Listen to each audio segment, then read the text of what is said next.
نحمده ونصلي على رسوله الكريم اما بعد فاعوذ بالله من الشيطان الرجيم بسم الله الرحمن الرحيم رب اشرح لي صدري ويسر لي امري واحلل عقدة من لساني يفقهوا قولي اللهم انفعنا بما علمتنا وعلمنا ما ينفعنا وزدنا علما اللهم صل وسلم على نبينا محمد آمین یا رب العالمین۔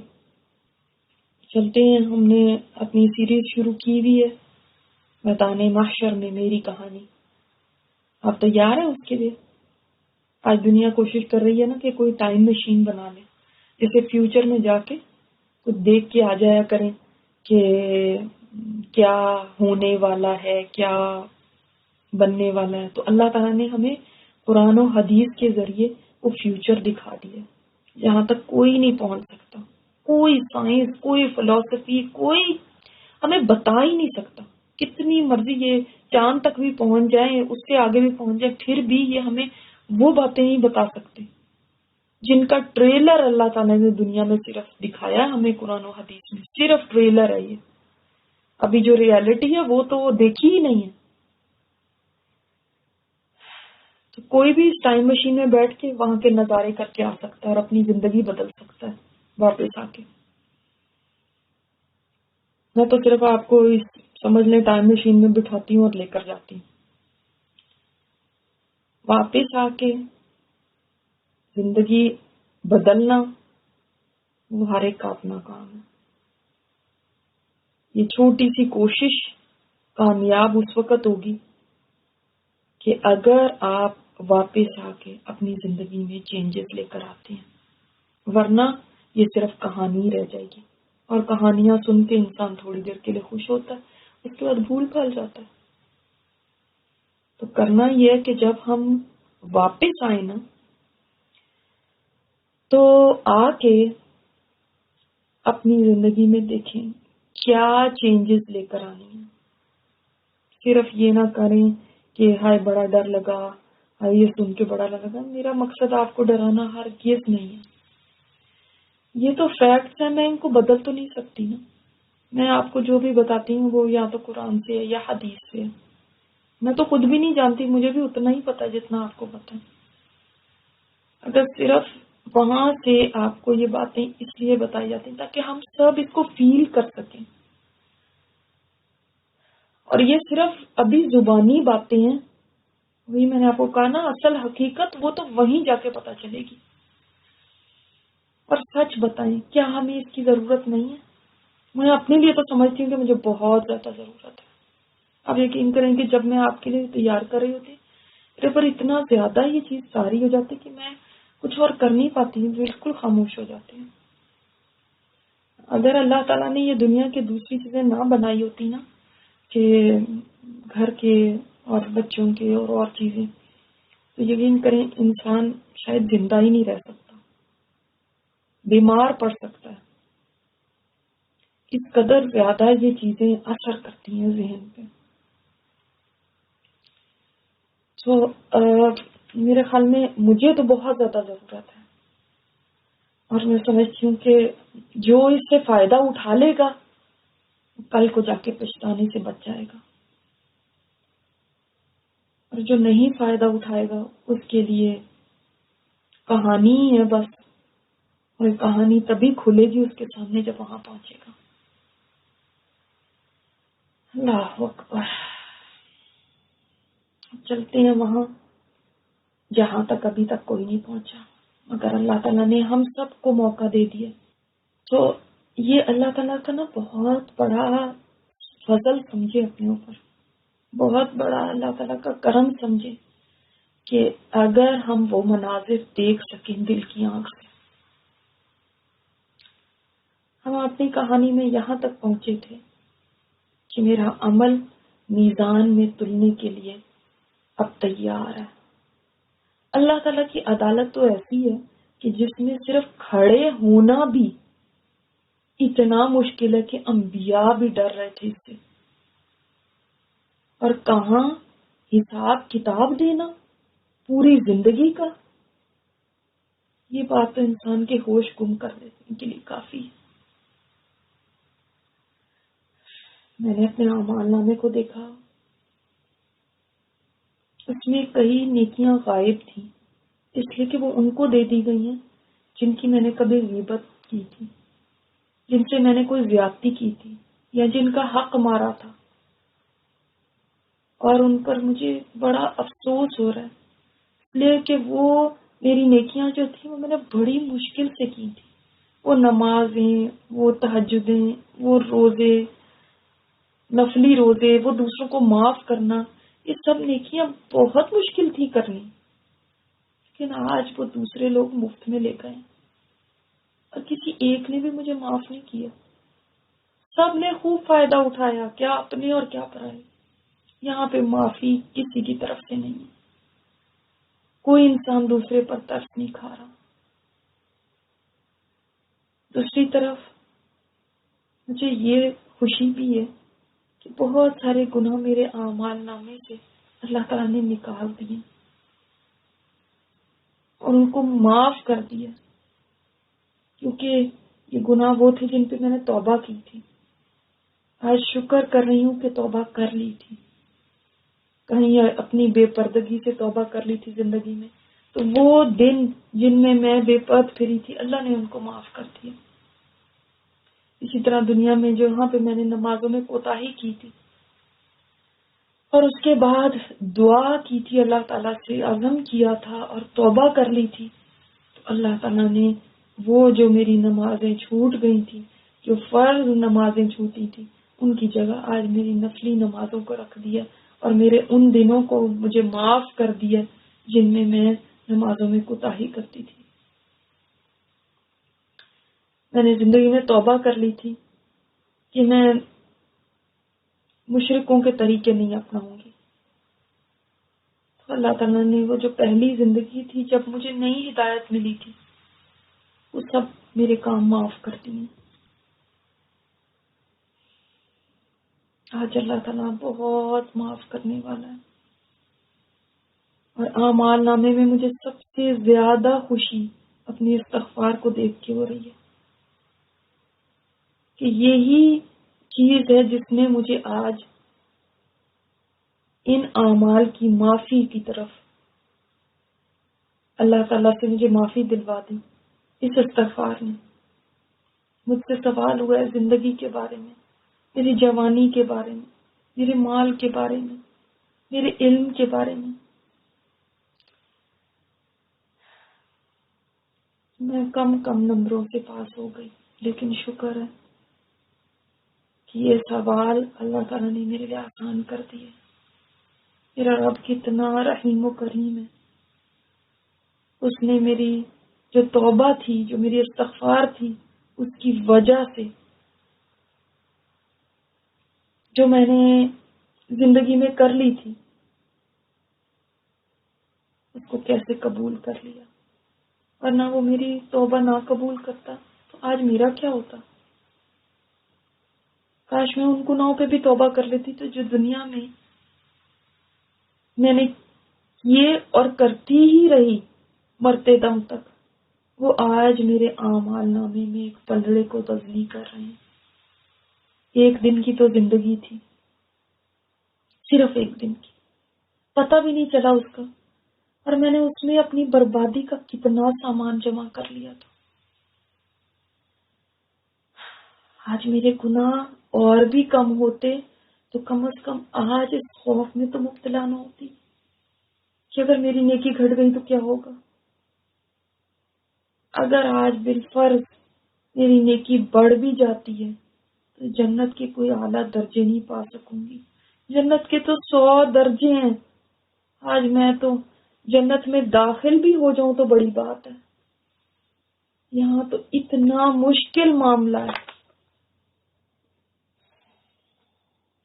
میرے اندر پھر دکھ کی لہر دوڑ گئی، غم سے میرا برا حال ہو رہا تھا. آج میں جہنم سے بچ جاؤں تو شکر ادا کرنے کا مقام ہوگا. میزان میں میری نیکیاں فرشتے رکھنے لگے ہیں. میری نماز، میرا روزہ، میری زکوٰۃ، میرا اسلام، میرا قرآن آ کے کھڑے ہو گئے. میری نمازیں درمیانی سی حالت میں ہیں، بہت زیادہ اچھی حالت میں نہیں ہے. میرا قرآن بھی درمیانی سے حال میں ہے. نیکیوں کا انبار لگا ہوا ہے. مجھے کچھ امید تو لگ رہی ہے کہ ہو سکتا ہے میں کامیاب ہو جاؤں، اس لیے کہ میری نیکیاں جیسے جیسے فرشتے رکھ رہے ہیں، نیکیوں کا پلڑا بھاری ہوتا جا رہا ہے.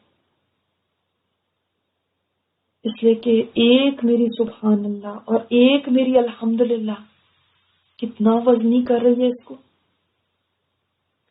یہاں پر میرا اچھا اخلاق کتنا وزنی ہو کے تل رہا ہے، اور لا الہ الا اللہ تو سب سے وزنی ہے. میرے قلم کی سیاہی بھی آج تل رہی ہے، جس سیاہی سے میں قرآن لکھتی تھی، اللہ کی باتیں لکھتی تھی، اور وہ یتیم بچی جن کی کفالت کا ذمہ میں نے لے رکھا تھا دنیا میں، وہ بھی عمل تل رہا ہے. اور یہ مجھے بہت غصہ آیا کرتا تھا دنیا میں، مگر میں غصے کو بہت ضبط کرتی تھی کہ گھر میں لڑائی نہ ہو، آوازیں اونچی نہ ہو. میرا یہ عمل بھی نیکی کے پلڑے میں تل رہا ہے، رکھا جا رہا ہے. نیکیوں کا پلڑا بھاری ہوتا جا رہا ہے.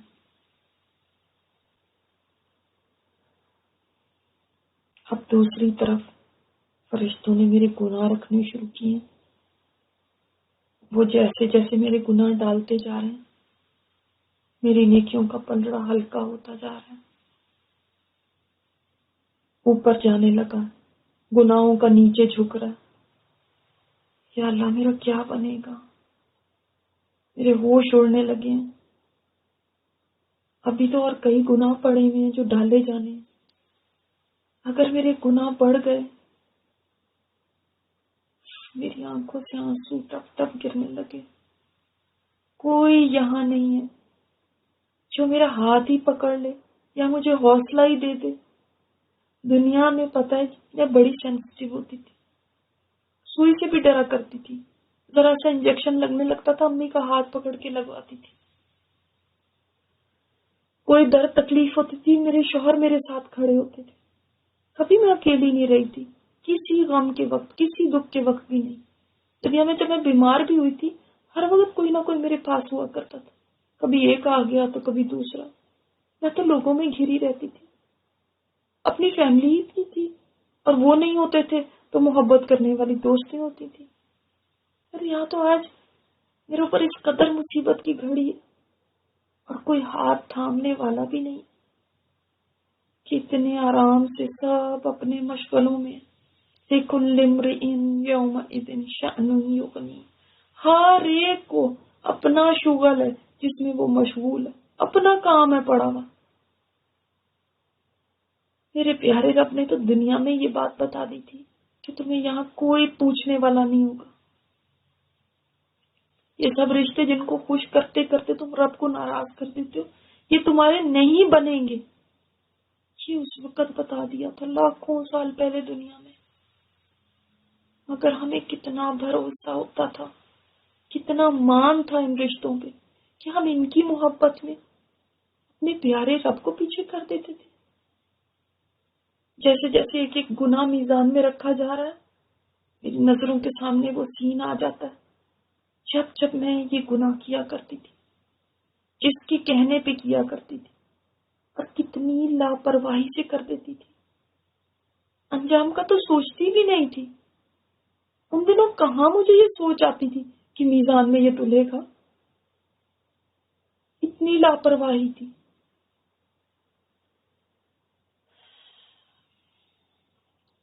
کہیں یہ ذرہ برابر گناہ مجھے لے نہ ڈوبے.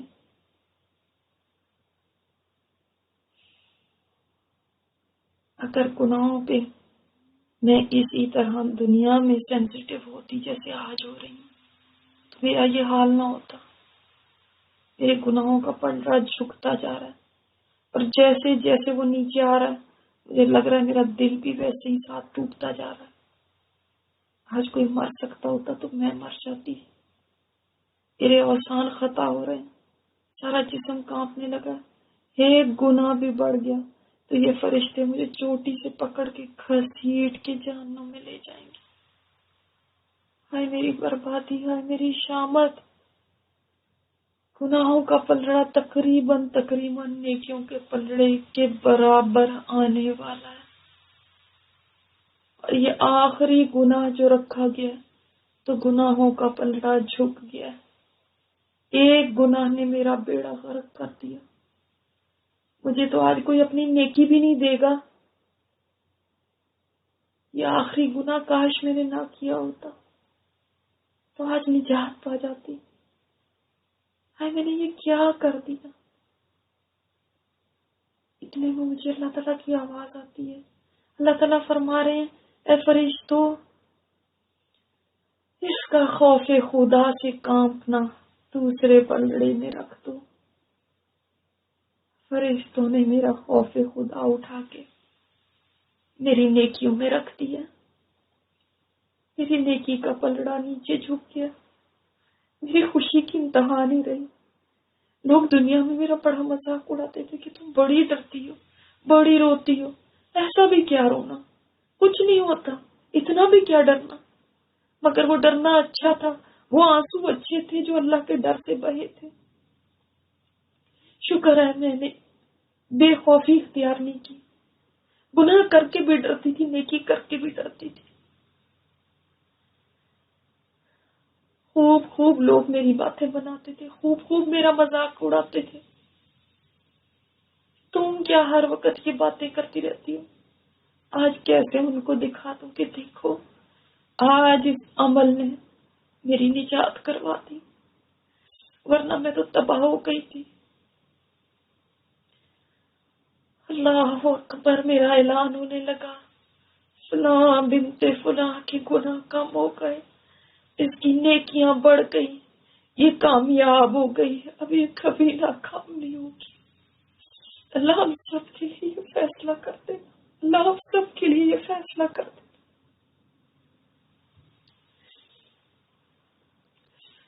میں ساؤنڈ پروف پردے سے باہر نکلی تو لوگ مجھے آگے بڑھ کے کہنے لگے مبارک ہو آپ کو. آپ نے تو اپنے رب کی کبھی کوئی نافرمانی کی ہی نہیں، اس لیے کہ وہ نہیں جانتے کہ اس ساؤنڈ پروف پردے کے اندر میری اپنے رب سے کیا باتیں ہو رہی تھی. میرے کتنے گناہ تھے جن سے میں گزر رہی تھی. میرا رب کتنا ستار ہے، اس نے میرا پردہ رکھ لیا. ہماری ایک آنٹی آگے آئی، کہہ رہی ہیں ہائے بیٹا مبارک ہو تمہیں. میں تو پہلے ہی سمجھتی تھی کہ تم بڑی نیک ہو، تم سے تو کامیاب ہونا ہی تھا. ارے آنٹی کو کیا پتا کہ میرے کچے چھٹے کیا تھے. یہ تو رب نے درگزر کر دیے اور ان لوگوں کو معلوم نہیں ہونے دیا، ورنہ ان کو پتا چل جاتا تو میں کہاں منہ دکھانے کے قابل رہتی. آج میرے رب نے مجھے کہہ دیا کہ میں نے تیرا پردہ دنیا میں رکھا تھا اور آج بھی رکھوں گا، ورنہ مجھے رسوائی سے کون بچا سکتا تھا.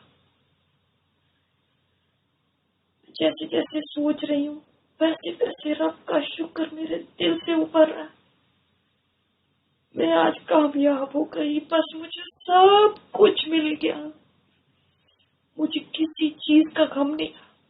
دنیا میں جو میں نے بیماری کاٹی مجھے اس کا اب کوئی غم نہیں.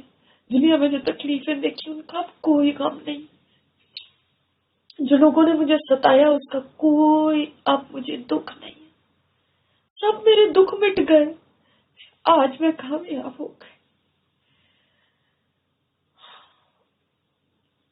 میں اتنی خوش ہوں، میں زندگی بھر اتنی خوش نہیں ہوئی.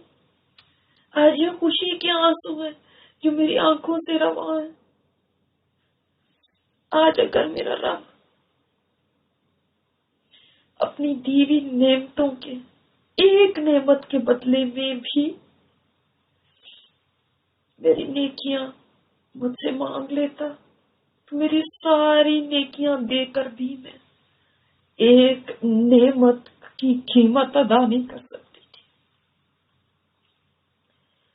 ساری نیکیاں دے کر بھی ایک آنکھ کی قیمت کی بھی قیمت نہیں پوری کر سکتی تھی. تو باقی اعضاء کی اور باقی نعمتوں کی قیمت میں کہاں سے دے سکتی تھی، اور گناہوں کے جو انبار ہیں اس کے مقابلے میں نیکیوں کے پلڑے میں کیا رکھتی؟ پھر اگر میری ساری نیکیاں اس نعمت کی قیمت دینے میں چلی جاتی، آج میرے رب کی رحمت نہ ہوتی، اس کا کرم نہ ہوتا مجھ پہ، تو میں بچ نہیں سکتی تھی۔ واقعی رب کی رحمت ہی بڑی چیز ہے۔ یہ جو میں نے نیکیاں کی بھی تھی وہ بھی تو اسی رب کی دی ہوئی توفیق سے تھی، اس کے دیے ہوئے اعضاء سے کی تھی۔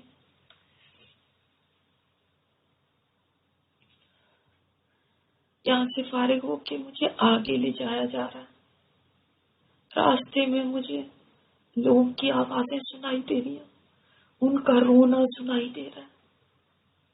کوئی کہہ رہا ہے کاش میں نے فلاں کو اذیت نہ دی ہوتی، اس کو تکلیف میں نہ رکھا ہوتا۔ کوئی کہہ رہی ہے کاش میں نے جانور پہ ظلم نہ کیا ہوتا۔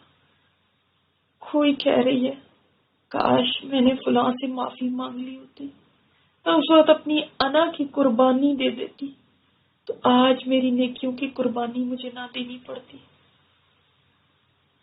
واقعی میرے نبی نے سچ فرمایا تھا کہ لوگوں، جس کسی نے اپنے بھائی کی بے عزتی کی ہو، اس پر ظلم کیا ہو، تو اس کو چاہیے اس کو معاف کروا لے اس دن کے آنے سے پہلے، جس دن کوئی دینار اور درہم نہیں ہوگا۔ ہاں، جس کے پاس نیکیاں ہوں گی تو اس بے عزتی یا ظلم کے برابر اس سے نیک عمل لے لیے جائیں گے، اور اگر اس کے پاس نیک عمل نہیں رہے تو مظلوم کے گناہ ظالم پہ ڈال دیے جائیں گے۔ آج کئی عورتیں چیخ رہی ہیں، رو رہی ہیں، کاش ہم نے اپنے حسن کی نمائش نہ کی ہوتی، غیر محرم مردوں کو اپنے حسن کے جلوے نہ دکھائے ہوتے، بند سنور کے باہر نہ نکلی ہوتی، کاش ہم ایسے کپڑے نہ پہنتی ہوتی۔ ہم نے اللہ کے حکموں کو توڑ دیا، کاش ہم پردہ کر لیتی، ہم سے بڑی غلطی ہو گئی۔ کوئی کہہ رہا ہے کاش میں قطع رحمی نہ کرتی۔ ان کی چیخیں اس قدر دردناک ہے کہ میرا دل دہل رہا ہے ان کی دہائی سن کے، اور سب کا غم ایک ہی ہے، سب ایک ہی بات پہ رو رہے ہیں کہ ہم نے کیوں اللہ رسول کی نافرمانی کی اپنی صرف چند دن کی زندگی کے لیے۔ چند دن کی زندگی کے لیے میں نے بے پردوں کی نافرمانی کی، چند دن کی زندگی کے لیے میں نے دوسرے کا حق مار لیا، چند دن کی زندگی کے لیے میں دین کا مذاق اڑاتی تھی، میں نمازوں میں کوتاہی کرتی تھی۔ اب وہ زندگی تو ختم ہو گئی، لیکن وہ گناہ کی لذت بھی ختم ہو گئی، لیکن اس کی سزا بھی باقی ہے، اور پتہ نہیں کب تک سزا ملتی رہے گی۔ اب رو رہے ہیں کہ اللہ ہمیں معاف کر دے، مگر معافی تو وہی ہے جو دنیا میں معافی مانگے۔ آج معافی کوئی نہیں ہے، آج معافی کوئی نہیں ہے۔ دنیا میں ہمیں ہر وقت یہ بتاتے تھے حقوق العباد نہ توڑو، چاہے حقوق اللہ توڑ بھی دو گے تو کوئی نہیں ہوتا۔ یہاں پہ تو میں نے دیکھا حقوق اللہ بھی بہت اہم ہے۔ ٹھیک ہے، بندوں کے حقوق کا حساب بھی ہم سے ہوا ہے، مگر جس کو چاہا اللہ نے معاف کر دیا۔ دنیا میں حقوق العباد کے اوپر زور تھا، حقوق اللہ کو کتنا ہلکا سمجھ لیا تھا کہ نہ بھی نماز پڑھو تو کوئی بات نہیں، نہ روزہ رکھو کوئی بات نہیں، نہ زکوٰۃ حج کرو کوئی بات نہیں، نہ قرآن کے احکامات پہ عمل کرو کوئی بات نہیں، بس کسی کو دکھ نہ دو، کسی کی ہیلپ کر دو، یہ کہتے تھے۔ کتنا لائٹ لے رکھا تھا اللہ کے حکموں کو۔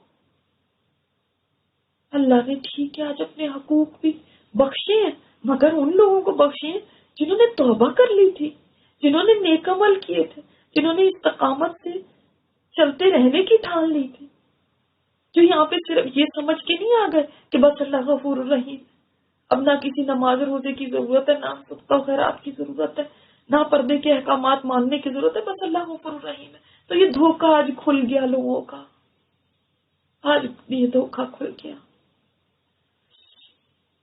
آج حقوق العباد بھی رکاوٹ بن رہے ہیں، اگر وہ پورے نہیں کیے وہ بھی جنت میں جانے کے راستے میں رکاوٹ ہے، اور حقوق اللہ بھی رکاوٹ ہے۔ میں انہیں سوچوں میں چلی جا رہی ہوں۔ مجھے ایک جگہ پہنچا دیا کہ جہاں بہت بڑا میدان ہے، اس میں بہت خلقت کھڑی ہوئی ہے، سامنے جہنم جوش مار رہی ہے، اس سے چنگاڑ رہی ہے، اور اوپر ایک بہت باریک سا پل ہے جو رکھا ہوا ہے.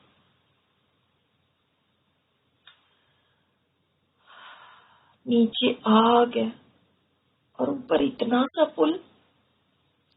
ہاں، لوگ کہہ رہے ہیں اس کے پار ہے جنت. جس نے جنت میں پہنچنا ہے اس کو تو اب ہر صورت اس پل پہ سے گزر کے ہی جانا پڑے گا تو جنت میں جا سکتے. یا اللہ، یہ ہماری اذیت کب ختم ہوگی؟ ہم کب جنت تک پہنچیں گے؟ یہ مرحلہ بھی ابھی باقی تھا. میں تو سمجھتی تھی وہی مرحلے مشکل ہے، یہ تو سب سے مشکل ہے. میں کیسے گزروں گی اس پر سے؟ میں تو ضروری پھسل کے گر جاؤں گی. آج تو کسی کو اللہ ہی گزروا دے تو وہ گزر سکتا ہے، ورنہ نیچے آگ کا ٹھاٹھے مارتا سیاہ سمندر ہے، اور اوپر چوڑا پل بھی ہو جائے تو بھی نہیں کوئی گزر سکتا. کہاں یہ بال برابر پل، اور اس قدر تیز جیسے کوئی تلوار ہے. جو گزرے گا وہ تو گر جائے گا آگ میں. تو اس سب پہ اور مشکل یہ ہے کہ اس پہ ہکس لگے ہیں، آنکڑے ہیں اس پل پہ، جن میں پیر اٹک گیا تو آدمی گیا. یہاں پہ سب کو افراتفری پڑ گئی ہے، سب کی ہوائیاں اڑ گئی ہیں. ابھی یہ کراس کرنا شروع نہیں کیا، اس کے باوجود لوگ خوف کے مارے برے حالوں میں. جب جانے لگیں گے تو تب کیا حال ہوگا؟ اللہ، تو نے مجھے پیدا ہی کیوں کر دیا؟ اچھا ہوتا کہ میں پیدا ہی نہ ہوئی ہوتی. آج مجھے بڑی اچھی طرح سمجھ آ رہی ہے ان باتوں کی جو صحابہ کہا کرتے تھے. کیوں ابو بکر فرماتے تھے، ہے پرندو تمہیں مبارک ہو کہ دنیا میں چرتے چگتے ہو، درختوں کے سائے میں بیٹھے ہوئے ہو، اور قیامت کے دن تمہارا کوئی حساب کتاب نہیں ہے. کاش ابو بکر بھی تم جیسا ہوتا. دنیا میں سوچتی تھی یہ کیا بات کرتے ہیں. اب مجھے سمجھ آ رہی ہے، مجھے اب سمجھ آ رہی ہے عمر رضی اللہ تعالیٰ عنہ کیوں ہاتھ میں تنکا اٹھا کے فرماتے تھے، کاش میں ایک تنکا ہوتا، کاش میں پیدا ہی نہ ہوا ہوتا، کاش میری ماں مجھے جنتی ہی نہ. اور کیوں وہ قرآن سے عذاب کی آیتیں پڑھ پڑھ کے بیمار ہو جاتے تھے، اس لیے کہ وہ دنیا میں ان چیزوں کو ایسے دیکھتے تھے جیسے کہ ان کی نظروں کے سامنے ہے. اور ہم تو ان کو سوچنا بھی نہیں چاہتے تھے. ہمیں اچھا نہیں لگتا تھا کہ کبھی ان کے بارے میں بات کریں. آج ان سے کیسے بچیں گے؟ یہ پل اتنا لمبا ہے، اس کو کون عبور کر سکے گا؟ تمام لوگ، تمام مخلوق کا پھر یہاں پہ جمع ہو گئی ہے. وہ جو پہلے میزان کے پاس تھے نا، وہ کئی تو جہنم میں جا چکے، جو بچے کھچے ہیں وہ یہاں آ گئے. ابھی میں اپنی سوچوں میں گم تھی، ایک دم ہر طرف گھپ اندھیرا چھا گیا، پیچ ڈارکنس. اتنا اندھیرا ہے کہ ہاتھ کو ہاتھ سجائی نہیں دے رہا، اور جہنم کی چنگاڑیں بس سنائی دے رہی ہیں. تمام انسانیت ایک شدید پریشانی میں ہے. عام لوگ ہیں ہی، انبیاء تک پریشانی میں، اضطراب میں ہیں. کہیں کچھ نظر نہیں آ رہا. ایک دم ایک فرشتہ لوگوں میں نور تقسیم کرنے لگا. ہر ایک کا نام لے لے کے اس کو نور دیا جا رہا ہے. فلاں بن فلاں یہ تمہارا نور ہے، اور اے فلاں بن فلاں یہ تمہارا نور ہے. کسی کو زیادہ دے رہا ہے، کسی کو کم. ایک برابر نہیں ہے سب کے نور. نور ان کے آگے آگے اور دائیں طرف ہے. یہ تو لگتا ہے نیکیوں کے نور ہے. جس کی نیکیاں جتنی زیادہ تھیں اس کے مطابق نور مل رہا ہے. کسی کو ہزاروں میل کے برابر مل رہا ہے، کسی کو اس سے کم پہاڑ کے برابر، کسی کو اس سے کم کھجور کے درخت کے برابر، کسی کو اس سے کم کھڑے آدمی کے برابر، اور کسی کا نور صرف اتنا اس کو دیا جا رہا ہے جتنا پیر کے انگوٹھے کے آگے. اور حیرت ہے، جس کا نور ہے وہ صرف اسی کو فائدہ دے رہا ہے، دوسرے کو نہیں دے رہا. فرشتے نے ایک دم میرا نام لیا، میں اچھل کے آگے ہوئی، جلدی سے مجھے نور دے دے. اس نے مجھے نور دیا جو بس میرے آدھے قد کے برابر ہے. میں نے اس پہ بھی شکر ادا کیا، شکر ہے مجھے کچھ تو مل گیا. اس لیے کہ کچھ لوگ آگے بڑھ رہے ہیں کہ ہمیں بھی نور دو. ہمارا نور کہاں ہے؟ فرشتہ کہہ رہا ہے تمہارے لیے میرے پاس کوئی نور نہیں ہے. وہ پریشان ہو گئے ہیں، جن کو نور مل گیا وہ تو آج لگتا ہے سب سے خوش قسمت ہے. ان کو مبارکبادیں مل رہی ہیں کہ مبارک ہو، آپ کو نور مل گیا. ایسے کہ جیسے کہ کتنی بڑی کوئی چیز مل گئی ہو. اس لیے کہ آج اس کے بغیر کوئی اس پل کو پار نہیں کر سکتا. ہم تو دنیا میں بھی اندھیری سڑکوں پہ جاتے تھے تو گاڑی کی ہیڈ لائٹ جلا لیا کرتے تھے. یہاں اس پل کے اوپر سے گزرنا ہے اور نور نہ ہو. آج کئی لوگوں کو نور سے محرومی ہو گئی، وہ چیخ رہے ہیں. ان میں میری بیٹی کی ٹیچر بھی.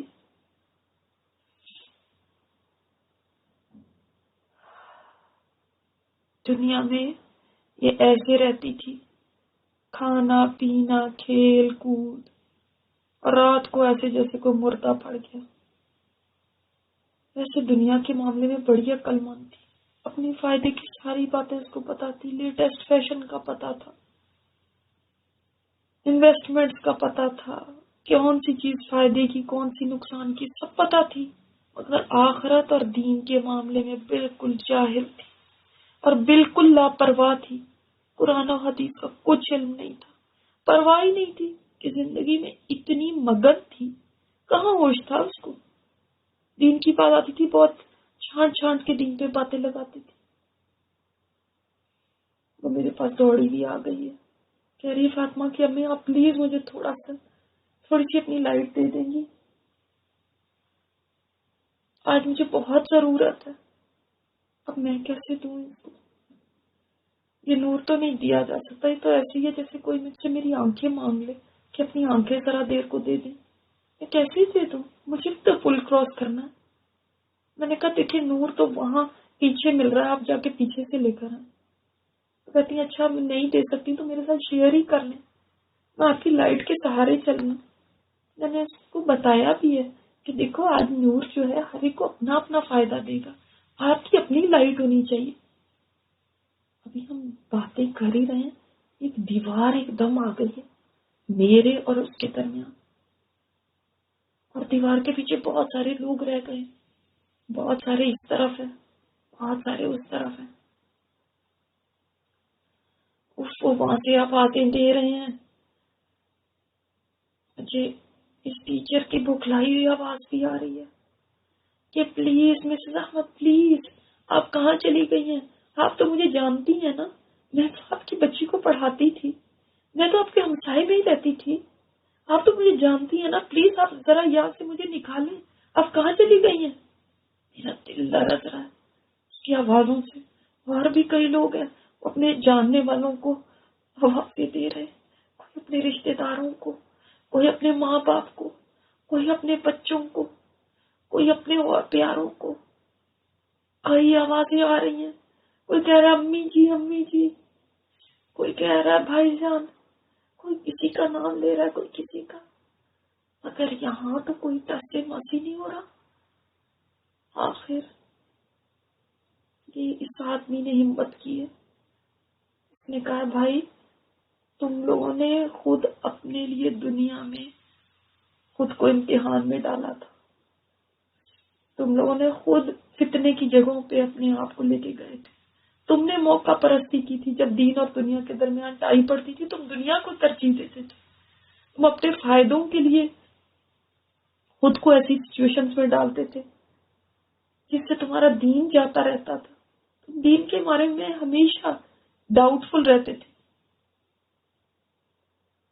یہ آدمی کہہ رہا ہے میں نے تمہیں سمجھایا بھی تھا لیکن بھائی تم باز نہیں آئے تھے نا، اور اسی میں تم دنیا سے چلے گئے تھے.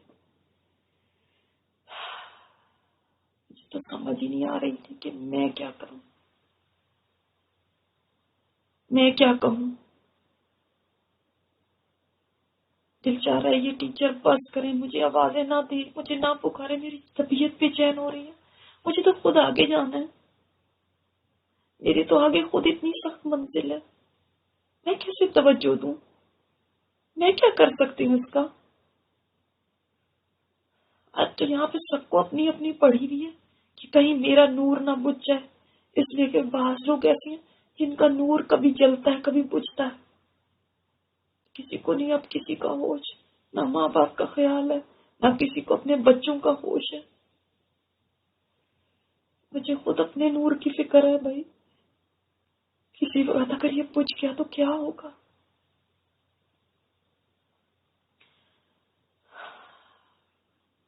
ہر ایک یہاں پریشان کھڑا. بس میں نے یہ شکر کیا کہ میں قرآن کے ساتھ جڑی ہوئی تھی دنیا میں. آج یہ قرآن کا نور مجھے ملا ہے. مجھے اپنی کلاس فیلو دور نظر آ رہی ہے، اس کے پاس مجھ سے زیادہ نور ہے. وہ بہت سیریس تھی قرآن کے معاملے میں، بہت وقت لگاتی تھی اس کے ساتھ. آج قرآن کی ایک ایک آیت نور بن گئی ہے. کئی لوگوں کو سورہ کہف پڑھنے کی وجہ سے نور ملا ہوا ہے. اب پل سے رات کو پار کرنے کا مرحلہ شروع ہونے والا ہے جس سے سب کو اکیلے اکیلے گزرنا ہے. میرا کیا ہوگا اس میں؟ لوگوں نے لائنیں بنانی شروع کر دی ہیں. ایک لائن، سنگل لائن ہے، سب کو اکیلے اکیلے گزرنا ہے. لگتا ہے یہ لاسٹ چیکنگ ہے جنت سے پہلے کے لیے. یہ مرحلہ اسی لیے بڑا مشکل ہے. اب لوگوں کی چھانٹی ہو جائے گی. میرا کیا بنے گا؟